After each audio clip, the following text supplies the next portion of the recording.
Scan for Sovi, your AI bestie. I got your back. Proteins fold in specific ways to function correctly. Let's quickly analyze how a chemical blocking an alpha helix changes the structure of a single polypeptide.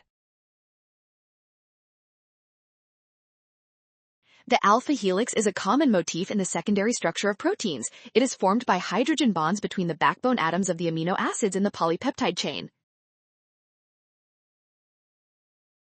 If a chemical prevents this helix from forming, it is specifically disrupting those hydrogen bonds. This means the secondary level of the protein is the one being directly altered here.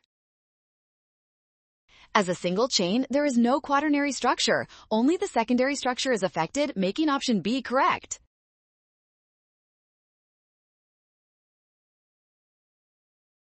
Well done! Scan the code to learn with Sovi. Avoid the rush, watch signs, trust the info, and check your steps.